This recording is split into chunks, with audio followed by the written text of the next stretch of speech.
Hey friends, so welcome back to another video of 10 minutes with me. तो आज की video में मैं आप लोगों को समझाने वाला हूँ बेसिक स्ट्रक्चर एक बेसिक सी प्रोग्राम का। मतलब बेसिकली एक सी प्रोग्राम में होता क्या क्या है वो आज आप देखने वाले हैं। पर उससे पहले कि वीडियो स्टार्ट हो, मैं आपसे पूछना चाहता हूँ एक क्वेश्चन कि आपने इस चैनल को सब्सक्राइब किया या नहीं किया। अगर कर दिया है तो बहुत बढ़िया, और अगर नहीं किया है तो जल्दी से कर दीजिए, क्योंकि इस चैनल पे बहुत सारे ऐसे ही प्रोग्रामिंग रिलेटेड वीडियोस आते रहते हैं। और जो ये वीडियो है ये भी एक सी प्रोग्राम का जो कोर्स है, मेरा फ्री कोर्स है, मैंने आपको प्रोवाइड किया है, उसका ही थर्ड पार्ट है। ठीक है, तो इससे पहले भी 2 वीडियो आ चुके हैं जिसमें हमने पहले वीडियो में समझा था प्रोग्रामिंग लैंग्वेज क्या होती है, और दूसरे वीडियो में हम लोगों ने देखा था कि हम सी प्रोग्रामिंग के लिए कैसे एक इन्वायरमेंट क्रिएट करेंगे अपने कंप्यूटर में, मतलब कंपाइलर, और हम अपनी आईडी कैसे इंस्टॉल करेंगे, वो सब हमने समझा था। और आज के इस वीडियो में हम बेसिक स्ट्रक्चर देखने वाले हैं अपने सी प्रोग्राम का। तो चलिए फिर स्टार्ट करते हैं अपना वीडियो। तो हम अपना सबसे पहले VS कोड खोल लेते हैं। जो हमारा पिछला वीडियो था उसमें हमने ये वाला प्रोग्राम बनाया था और इसको हमने टेस्ट किया था। उस वीडियो में मैंने आपको कुछ भी एक्सप्लेन नहीं किया था ये प्रोग्राम में क्या क्या चीज़ें हैं, पर आज की वीडियो में मैं आपको एक्सप्लेन करने वाला हूँ इसमें क्या क्या है। ठीक है, पर उससे पहले कि मैं आपको एक्सप्लेन करूँ, इस वीडियो को जल्दी से लाइक कर दीजिए। तो चलिए फिर स्टार्ट करते हैं। तो सबसे पहले यहाँ पे क्या लिखा है, यहाँ पे लिखा है #include stdio.h और #include conio.h। अब इसमें कॉमन देख पा रहे हैं, इसमें कॉमन ये है कि #include और #include दोनों जगह लिखा है। और ऐसे ये जो ब्रैकेट्स टाइप के बना दिए और इन ब्रैकेट्स टाइप के अंदर कुछ फाइल का नाम लिखा है। मतलब एक stdio.h करके एक कोई फाइल है और एक conio.h करके एक फाइल है। दोनों का फाइल का एक्सटेंशन क्या है, एक .h है। ठीक है, अभी .h क्या बताता है, ये हेडर बताता है। ये कौन सी फाइल्स है, इनको हम बोलते हैं हेडर फाइल्स। अब इन हेडर फाइल्स में होता क्या है, मैंने आपको पहले वीडियो में बताया था कि जो हमारा प्रोग्राम होता है वो क्या होता है, वो ग्रुप होता है या फिर वो कंबाइन होता है, कॉम्बिनेशन होता है किस चीज़ का, कीवर्ड्स का और फंक्शंस का। अब आपको कीवर्ड्स तो समझने आ रहे होंगे, कुछ प्री डिफाइंड चीज़ें होती हैं जिनका मतलब कुछ होता है जो कि पहले से किसी लैंग्वेज के किसी लैंग्वेज के कंपाइलर में पहले से डिफाइंड होता है। पर फंक्शंस क्या होते हैं वो भी मैं आपको बताता हूँ। तो वो सब किस में सेव होते हैं, वो सब होते हैं इन हेडर फाइल्स में। जो हमारी सी लैंग्वेज है वो सारे प्री डिफाइंड जो पहले से लिखाए हैं कंपाइलर में जो दिए गए हैं, वो किस में सेव है, हमारे conio और stdio.h फाइल्स में सेव हैं, जिनको हम यूज़ करके प्रोग्राम बनाते हैं। पर उन चीज़ों को हमको यूज़ करने के लिए हमको सबसे पहले क्या करना पड़ेगा, हमको इन चीज़ों मतलब उन प्रोग्राम्स को जो इन हेडर फाइल्स में लिखे हैं, उन मतलब छोटे छोटे प्रोग्राम्स के पार्ट्स को जो हमारे हेडर फाइल्स में लिखे हैं, उनको यूज़ करने के लिए अपने प्रोग्राम में जो कीवर्ड्स हैं उनको अपने प्रोग्राम में यूज़ करने के लिए हम अपने प्रोग्राम में इंपोर्ट करते हैं। जैसे किसी चीज़ को हमको यूज़ करना है तो हम उसको अपने पास पहले लाते हैं ना, तो वैसे ही यहाँ पे हमको अगर इन बॉक्सेस के, मतलब जैसे मान लीजिए ये दोनों फाइल्स एक बॉक्सेस हैं, उनके अंदर सामान है। जैसे कि अगर मान लीजिए आपको अगर कुछ लिखना है तो आपको क्या चाहिए, पेन चाहिए। और पेन कहाँ है, पेन आपके एक बॉक्स में है और उस बॉक्स को आप उठा के लाना पड़ेगा। अगर आपको मान लीजिए कुछ ज्योमेट्री वाला काम करना है तो आपको क्या करना पड़ेगा, एक ज्योमेट्री बॉक्स उठा के लाना पड़ेगा। वैसे ये समझ लीजिए जो आपका stdio.h और conio.h है वो उनमें से एक है ज्योमेट्री बॉक्स और एक है आपका नॉर्मल पेंसिल बॉक्स। ठीक, तो एक आपको पेंसिल प्रोवाइड करता है, नॉर्मल चीज़ें प्रोवाइड करता है, एक आपको ज्योमेट्री वाले इंस्ट्रूमेंट्स प्रोवाइड करता है। ठीक है, तो ऐसे आपका काम करता है। अभी मैं बताता हूँ इसका stdio.h में आपका क्या क्या मिलता है और conio.h में कौन कौन से फंक्शंस मिलते हैं। मैं सारे फंक्शंस नहीं, जो आपको बेसिक फंक्शंस की यूज़ होती है वो बताता हूँ अभी जो आप देख रहे हैं। ठीक है, तो उसके बाद हमारा क्या आता है, उसके बाद हमारा इंट मेन आता है, जिसके आगे ये ब्रैकेट है और ब्रैकेट क्लोज हो रहा है, उसके बाद एक कर्ली ब्रेसेस खुल रहे हैं और फिर कर्ली ब्रेसेस बंद हो रहा है। अब मैं आपको बस सिंपली इतना बता दूँ, जो इंट मेन है ये एक फंक्शन है। अभी मैं आपको बताता हूँ फंक्शन क्या होता है, और फंक्शन जो ये है ये बहुत इंपॉर्टेंट है। मतलब अगर आपको प्रोग्राम बनाना है एक सी प्रोग्राम, तो आपको एक मेन फंक्शन बनाना ही पड़ेगा। जो ये फंक्शन इसको हम मेन फंक्शन बोलते हैं, इसी के अंदर आपका मेन कोड होता है। ठीक है, और जो ये आप देख रहे थे ना, ये जो चीज़ें थी इनको हम बोलते हैं प्री प्रोसेसर्स। प्री प्रोसेसर्स क्या होता है, जो आपके प्रोग्राम का, मतलब जो आपका प्रोग्राम चलता है, मतलब आपका जो प्रोग्राम है, मेन प्रोग्राम है, जो ये मेन आपका प्रोग्राम है, ये नाम से ही पता चल रहा होगा कि मेन प्रोग्राम क्या है, ये आपका मेन प्रोग्राम है। उससे पहले जो प्रोसेस होते हैं उन्हें हम क्या बोलते हैं, प्री प्रोसेसर्स। ठीक है, तो ये हमारे क्या है, #include हमारे क्या है, प्री प्रोसेसर, जो क्या कर रहे हैं काम, हमारे हेडर फाइल्स को इंक्लूड कर रहे हैं हमारे इस प्रोग्राम में। पर अब हम आते हैं अपने मेन फंक्शन पे। जो मेन फंक्शन मैंने आपको बताया, मेन फंक्शन में हमारा जो मेन कोड होता है, जो हमारे प्रोग्राम का जो मेन कोड होगा वो मेन फंक्शन में होगा। और जो मेन फंक्शन क्या है, मेन फंक्शन कुछ नहीं है, एक कोड का पार्ट है। फंक्शन कुछ नहीं, मैं आपको फंक्शन बताता हूँ। फंक्शन क्या होता है, फंक्शन होता है एक कोड का स्मॉल पार्ट। ठीक, स्मॉल या फिर बिग पार्ट जो आप बोलना चाहिए, एक पार्ट होता है जिसको आप कहीं भी रिकॉल कर सकते हैं। रिकॉल करने से मतलब क्या है कि मान लीजिए आपको कोई एक काम को बार बार अपने प्रोग्राम में करवाना है। जैसे मान लीजिए आपको बार बार क्या करना है, एडिशन करवाना है अपने प्रोग्राम में, तो आप पूरा एडिशन के लिए कोड नहीं लिखोगे। अगर आपको मालूम एडिशन कराना है तो एडिशन के लिए मान लीजिए XYZ कोड लिखना पड़ता है, XYZ। ठीक, ऐसे नहीं कि ज़्यादा लाइन्स में, जैसे मान लीजिए एक्स लाइन, फिर वाई लाइन, फिर जेड लाइन, जेड लाइन, फिर ऐसे ही आपको 3 लाइनों में कोड लिखना पड़ता है, ठीक है। तो ऐसे आपको क्या करना पड़ रहा है, 3 लाइन का कोड लिखना पड़ रहा है आपको एडिशन करने के लिए, है ना। पर अगर आप चाहें तो एक फंक्शन बना लीजिए, जिसमें आपने क्या किया, एक फंक्शन बना लिया जिसका आपने कुछ नाम दे दिया आपने, फंक्शन का नाम दे दिया ऐड दे दिया आपने फंक्शन का नाम, यहाँ पे ऐड से दे दिया, और इसके अंदर आपने डिफाइन कर दिया, जैसे कर्ली ब्रेसेस के अंदर डाल के आपने एक्स लाइन, वाई लाइन, कहाँ गई वाई, और कहीं जेड, ऐसे 3 लाइन आपने डिफाइन कर दिया। अब आपको क्या करना है, अगर आपको जहाँ पे भी ऐड करवाना है, पहले आप क्या कर रहे थे, हर जगह जहाँ पे भी ऐड करवाना था एक्स, फिर नीचे वाई, फिर नीचे जेड, 3 लाइनें ऐसे फिर लिख रहे हो, फिर जहाँ ऐड करवाना है फिर एक्स, फिर वाई, सॉरी ये क्या कर दिया मैंने, पहले एक्स, कैप्स लॉक दबाए क्या, एक्स, अरे यार एक्स, और उसके बाद नीचे वाई, फिर नीचे जेड, तो 3 बार आपको ऐसे करना पड़ा, है ना। पर अब आपको क्या करना पड़ेगा, अगर आपको जितनी जगह पे ऐड करवाना है, आप क्या करोगे, इस जगह की जगह पे बस आप लिख दोगे ऐड, ठीक, ऐड बोल दिया, जैसे फिर आपने यहाँ पे क्या लिख दिया, ऐड, यहाँ पे क्या लिख दिया आपने, ऐड। तो ये क्या हो गया, जितनी जगह पे ऐड लिखा जाएगा उतनी जगह पे वो वाला काम हो जाएगा, जो आपने यहाँ पे आपने एक जगह पे काम आपने डिफाइन कर दिए, वो काम इस जगह पे हो जाएगा। मतलब वैसे ही समझिए, कोई एग्जांपल लेते हैं सिंपल सा, आप जैसे कि आपके घर में कोई काम है, ठीक, जैसे मान लीजिए आपके घर में खाना बनाने का काम है, ठीक, आपको खाना बनाना है, अगर आप रोज़ जाएंगे आप खाना बनाएंगे, ठीक, तो खाना बनाने के लिए आपको क्या क्या करना पड़ेगा, आपको खाना बनाने के लिए क्या करना पड़ेगा, आपको सब्जी काटनी पड़ेगी, आपको उसके बाद जैसे भी खाना बनाते हैं सब खाना बनाने के लिए आपको प्रोसेस करने पड़ेंगे रोज़। पर अगर आप उससे अच्छा क्या करो, आप रोज़ ही खाना बनाते हो, सुबह शाम 2 बार खाना बनाते हो, उससे अच्छा आप क्या कर लो, एक नौकर को ले आओ, ठीक, वो नौकर क्या है, या फिर आप मान लो नौकर छोड़ो, एक रोबोट को ले आओ, और रोबोट को आप एक बार बता दो कि खाना कैसे बनाते हैं, उसको बता दो कि ऐसे ऐसे खाना बनाते हैं। तो जब भी आप क्या करो, रोबोट से बोलो कि रोबोट कुक माई फूड, ऐसे आप बोलो, वैसे ही रोबोट क्या करे, आपका खाना बनाना स्टार्ट करे और आपको खाना बना के दे दे। तो क्या होगा, जैसे ही आप बोलोगे कुक माई फूड, वैसे ही रोबोट खाना बना देगा। पर पहले आपको क्या करना पड़ रहा था, आपको हर बार खाना बनाना पड़ रहा था। पर इस बार क्या हुआ, आपने बस एक बार रोबोट को खाना बना के दिखा दिया, रोबोट ने सीख लिया। अब रोबोट को आप बोल रहे हो बस कुक माई फूड, रोबोट खाना बना के दे रहा है। वैसे ही यहाँ पे क्या हो रहा है, आपने सिर्फ एक बार प्रोग्राम को बता दिया कि ऐसे काम करना है, और उसके बाद आपने क्या किया, उस पर्टिकुलर उस चीज़ को एक नाम दे दिया। जैसे यहाँ पे आपने क्या दिया, रोबोट को रोबोट नाम दे दिया, एक काम को आपने रोबोट नाम दे दिया। वैसे यहाँ पे आप जब भी बोलोगे रोबोट कुक माई फूड, वैसे यहाँ पे वो वाला काम हो जाएगा। मतलब प्रोग्राम को सुनोगे, बोलोगे कुक माई फूड, तो प्रोग्राम वो काम कर देगा तुरंत। तो आपको थोड़ा बहुत समझने आ गया होगा क्या मैं बोलना चाह रहा हूँ। मतलब सिंपल भाषा में बोलूँ कि जो फंक्शन क्या होता है, वो एक सेट ऑफ कोड होता है, एक शॉर्ट प्रोग्राम होता है आपके प्रोग्राम के अंदर, जो आपके प्रोग्राम को शॉर्ट बनाने में मदद करता है। मतलब जिस चीज़ को एक कोड का क्या होता है, बैच होता है, उसको आप ज़्यादा बार यूज़ करना होता है। मतलब एक बार से ज़्यादा यूज़ करना होता है, उसको आप डिफाइन कर दो एक बार, और उसको आप रिकॉल कर सकते हो अपने प्रोग्राम के अंदर कहीं भी। रिकॉल करने का मतलब कहीं भी फिर से आप बुला सकते हो उस प्रोग्राम के कोड को, ठीक, बिना उसको फिर से लिखे, बस उसका नाम से आप उसको बुला सकते हो। ये काम होता है किसका, फंक्शन का। जैसे कि आप यहाँ पे देख पा रहे हो कि गेट ch और प्रिंट एफ, ये क्या है, ये फंक्शंस हैं। कैसे, अब देखिए जो प्रिंट एफ का जो हमारा कोड है वो कहाँ रिटन है, वो कोड रिटन है stdio.h हेडर फाइल में, जो कि पहले से ही लिख दिया है किसी ने, जिसने कंपाइलर बनाया, जिसने सी लैंग्वेज बनाई, उसने पहले से लिख दिया है। आप इसको देख भी सकते हैं कि इस मतलब stdio.h में प्रिंट एफ का कोड क्या है। तो आप ऐसे कंट्रोल पे क्लिक करेंगे और ये VS कोड की फैसिलिटी है, आप इस पर फिर क्लिक कर दीजिए। तो देखिए प्रिंट एफ का कितना बड़ा कोड है, इतना बड़ा कोड है किसका, प्रिंट एफ का। और ये तो बस थोड़ा सा है, इसके भी काफ़ी सारे अभी आपके आगे पीछे क्यों होंगे। तो प्रिंट एफ का इतना बड़ा कोड है।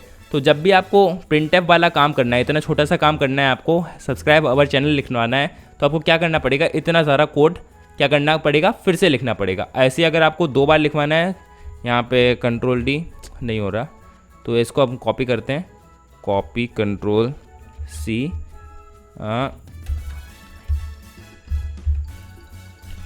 कंट्रोल V, यहाँ पे ऐसे लिखा, और इसके पे हमने मान लीजिए टेक्स्ट बदल दिया, ठीक, लाइक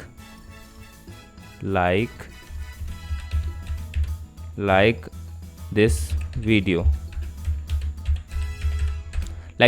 जैसे ही लिख दिया। 2 बार मैंने प्रिंट एफ लिखा, तो अभी तो मैंने बस 2 लाइन में कोड हो गया।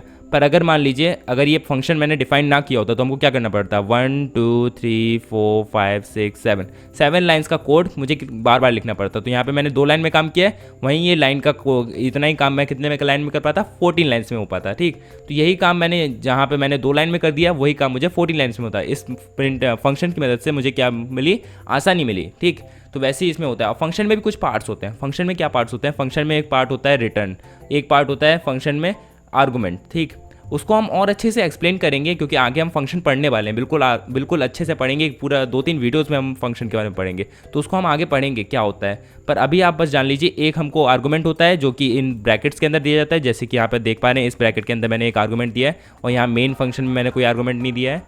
मेन फंक्शन वैसे क्या है, ये हम अभी फंक्शन को डिफाइन कर रहे हैं। कभी फंक्शन को डिफाइन ऐसे किया जाता है जब हम कर्ली ब्रेसेस लगा करते हैं, और कभी फंक्शन को यूज़ कैसे किया जाता है, फंक्शन को यूज़ किया जाता है जहाँ हम क्या बोलते हैं उसको सिर्फ रिकॉल कर रहे हैं। अभी हम फंक्शन को यहाँ पे पहले से डिफाइंड है, ये देखिए फंक्शन पहले से डिफाइंड है। यहाँ पे देखिए ऐसे ही लिखा है, जैसे मेन लिखा है, देखिए मेन लिखा है। मेन का एक इधर रिटर्न टाइप है, मैंने बताया रिटर्न होता है एक, तो रिटर्न टाइप है यहाँ पे देखिए return type.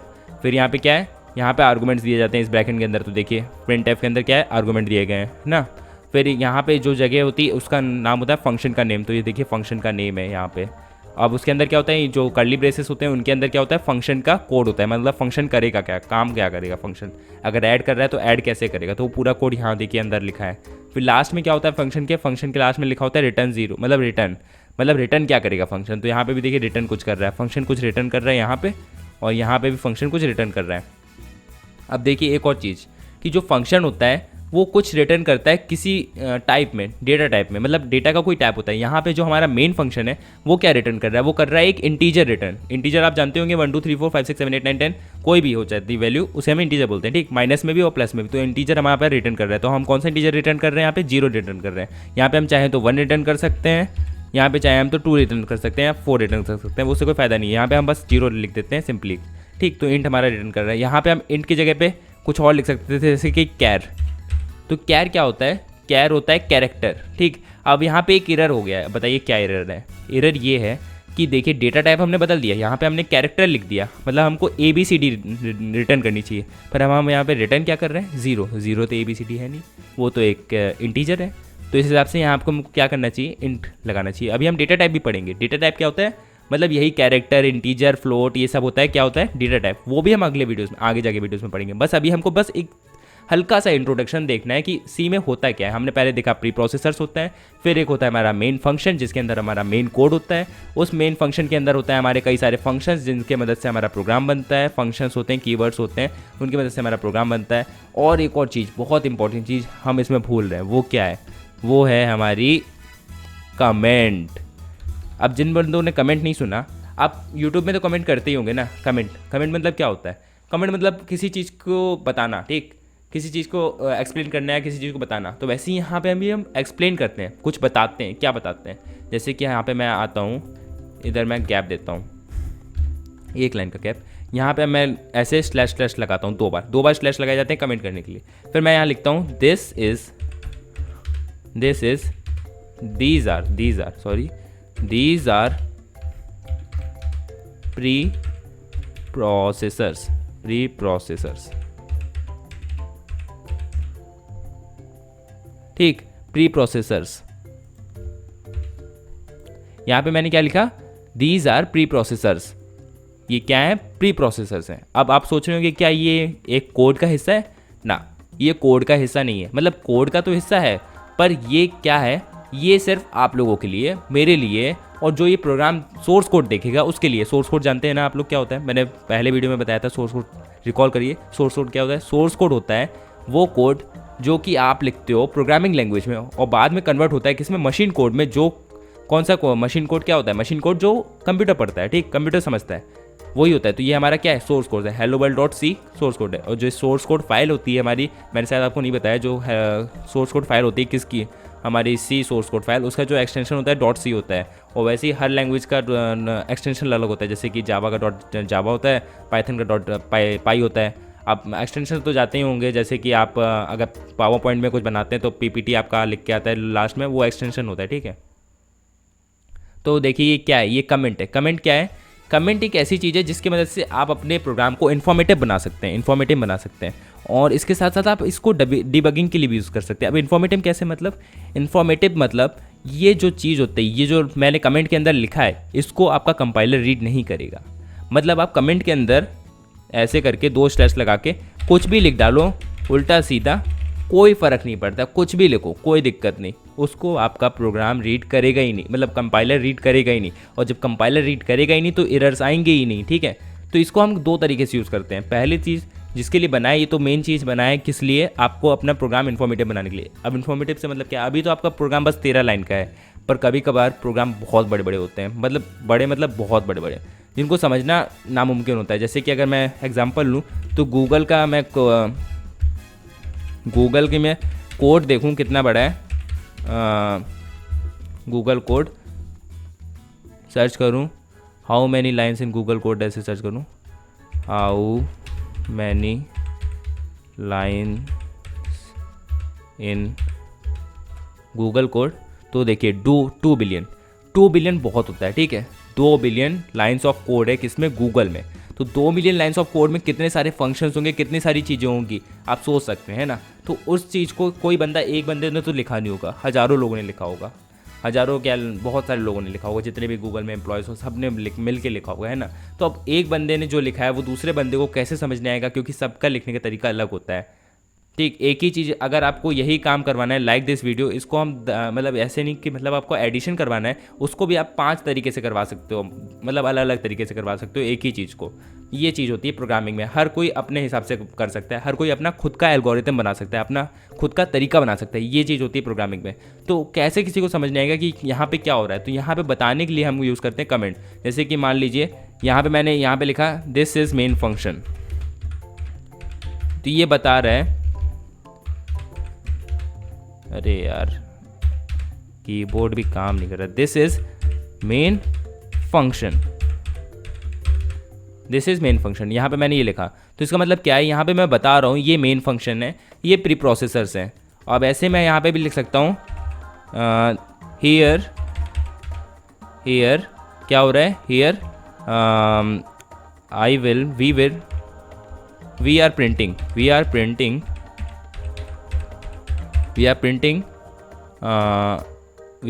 Dash dash dash, अपना कौन लिखेगा, डैश डैश डैश लिख देता हूँ, dash dash dash by printf function.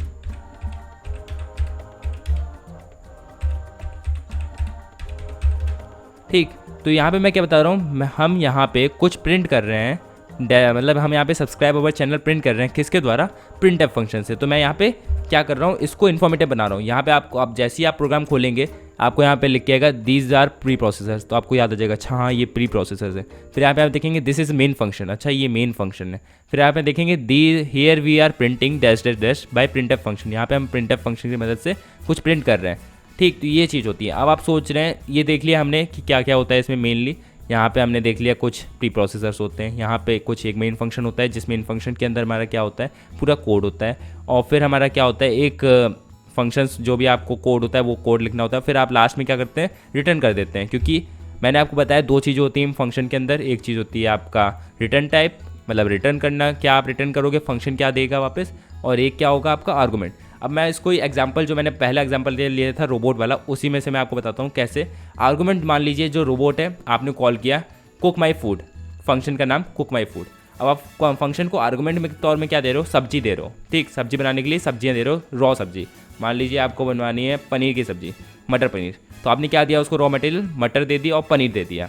अब वो क्या करेगा, सारा प्रोसेस कर लेगा, यहाँ पे आपका पूरा कोड, मतलब वो रोबोट आपका पूरा प्रोसेस कर लेगा, मटर पनीर बना लेगा, और फिर वो रिटर्न में क्या देगा, रिटर्न में देगा मटर पनीर की सब्जी। तो ये आपका है। वैसे ही मतलब यहाँ पे आपने आर्गूमेंट में जो देते हो वो आपका रॉ मटेरियल होता है, और फिर रॉ मटेरियल को प्रोसेस करते हैं अंदर हमारे प्रोग्राम के अंदर कोड, और फिर उस कोड प्रोसेस करने के बाद जो रिटर्न होता है उसको हम रिटर्न कर देते हैं वापस, किसको, जो यूज़र है, जो प्रोग्रामर है, जो आपको इस फंक्शन को कॉल किया है, ठीक है। ये काम होता है।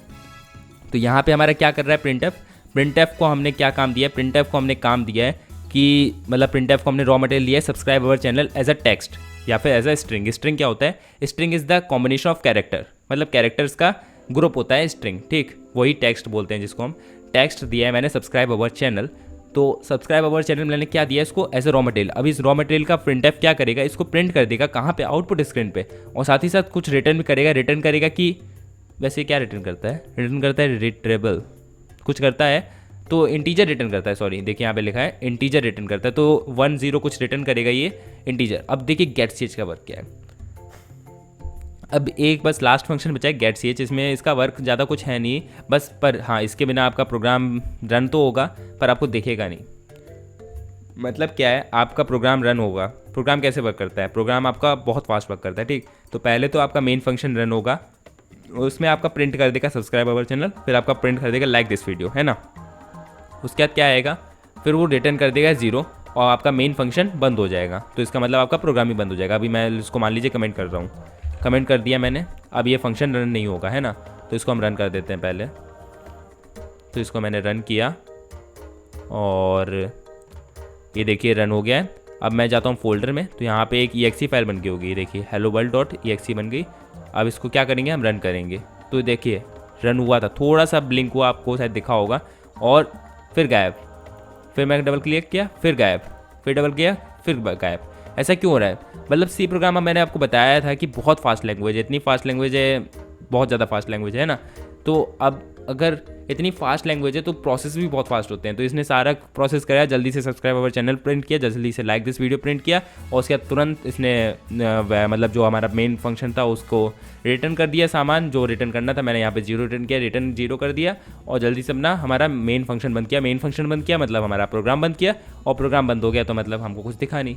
पर हम क्या कर देते हैं, गेट ch लगा देते हैं। हम लोग चालाकी करते हैं। चालाकी क्या करते हैं, हम लोग प्रिंटफ लिखते हैं, प्रिंटफ फिर लिखा मतलब हमने सब्सक्राइब अवर चैनल लिखा आउटपुट स्क्रीन पे, फिर हमने लाइक दिस वीडियो लिखा, फिर हमने क्या किया गेट ch। गेट ch का काम क्या होता है, गेट ch का काम होता है यूज़र से, मतलब जो प्रोग्राम यूज़ कर रहा है उससे कुछ इनपुट लेना। अब इनपुट लेना भी हम लोग सीखेंगे अगले वीडियोज़ में, सबके ऊपर वीडियोस आएगा, सारे टॉपिक्स के ऊपर आएगा, बस इसमें बेसिक स्ट्रक्चर समझ रहे हैं। तो इनपुट लेना है, तो इनपुट लेने के लिए हमको यूज़र से कोई की का इनपुट लेना पड़ेगा। तो जैसे ही हम इनपुट जब तक नहीं लेंगे तब तक हमारा प्रोग्राम रोके रहेगा इस जगह पे, मतलब गेट ch के ऊपर रुका रहेगा। जब गेट ch कुछ इनपुट ले लेगा, कोई भी बटन हम दबा देंगे तो गेट ch इनपुट ले लेगा, गेट ch इनपुट ले लेगा, वापस दे देगा, उसके बाद हम फिर इसके ऊपर आ जाएंगे, फिर रिटर्न 0, और फिर तो हमारा प्रोग्राम बंद हो जाएगा।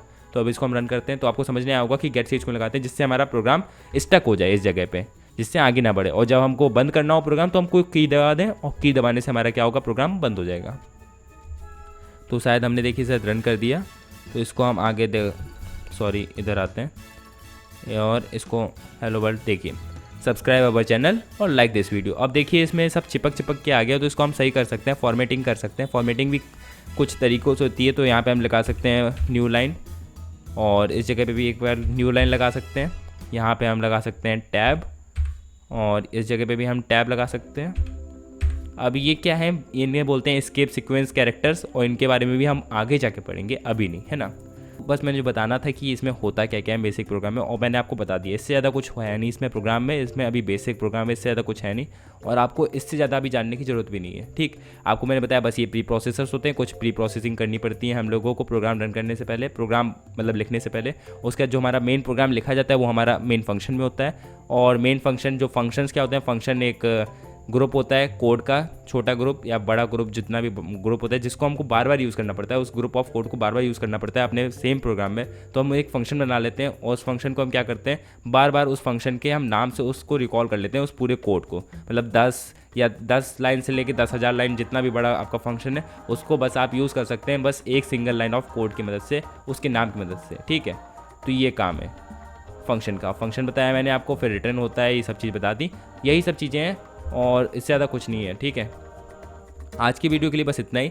और एक और बात, अगर आपने अभी तक डिस्कॉर्ड सर्वर ज्वाइन नहीं किया है, इसको बंद करते हैं, डिस्कॉर्ड सर्वर ज्वाइन नहीं किया, मैंने आपको बताया था डिस्कॉर्ड सर्वर ज्वाइन कर लीजिए, और तो जल्दी से ज्वाइन कर लीजिए, नहीं ज्वाइन किया है। और उसकी लिंक मैंने डिस्क्रिप्शन में तो आपको दे ही दी है, उसकी कोई दिक्कत है ही नहीं। डिस्क्रिप्शन में जाइए, ज्वाइन पे क्लिक करिए, मतलब लिंक पे क्लिक करिए, आपको ज्वाइन का ऑप्शन आएगा, ज्वाइन कर लीजिए सिंपली।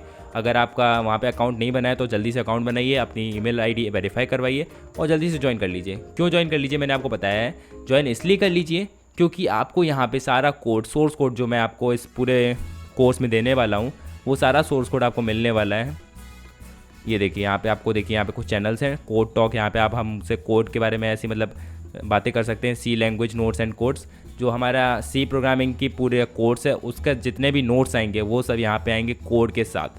सोर्स कोड भी मिलेगा, जैसे कि आज मैंने ये वाला प्रोग्राम बनाया, सोर्स कोड भी इसका मिलेगा आपको यहाँ पे, और साथ ही साथ आपको यहाँ पे नोट्स भी मिल जाएंगे, सब कुछ मिलेगा, ठीक है। अभी आपने किसी ने ज्वाइन भी नहीं किया तो इसलिए मैंने ज़्यादा अभी कुछ करा भी नहीं है इस पर। जल्दी जल्दी आके ज्वाइन हो जाइए, कोई फिर बढ़िया मज़े करेंगे यहाँ पे। और यहाँ पे प्रॉब्लम सॉल्विंग का एक चैनल है जहाँ पे आप अपनी प्रॉब्लम्स भी बता सकते हैं जो कॉमन, तो मैं आपको कोशिश करूँगा कि उन प्रॉब्लम्स पे आपको बता सकूँ क्या प्रॉब्लम है, मतलब उनके बारे में बात कर सकें। और जो मेरे नेक्स्ट वीडियोज़ हैं, अपकमिंग वीडियोज़, उनके ऊपर आप आइडिया भी दे सकते हैं इस जगह पे, आइडियाज़ फॉर वीडियो पे। और यहाँ पे कुछ वॉइस चैनल पे जिसमें भी हम लोग लाइव आके भी बातें करेंगे जब ज़्यादा मेंबर्स हो जाएंगे इस पर, ठीक है। तो अभी के लिए तो यहाँ पे कोई है नहीं, पर जल्दी से जल्दी आप आइए तो यहाँ पे आपको नोट्स और वो सब चीज़ें मिलेंगी, ठीक है। तो आज के लिए बस इतना ही, और फिर मिलते हैं एक नए बढ़िया से ऐसी किसी वीडियो में। और वैसे भी अगला वीडियो जल्दी आने ही वाला है सी प्रोग्रामिंग का ही। तो आज के लिए बस इतना ही, थैंक्स फॉर वॉचिंग।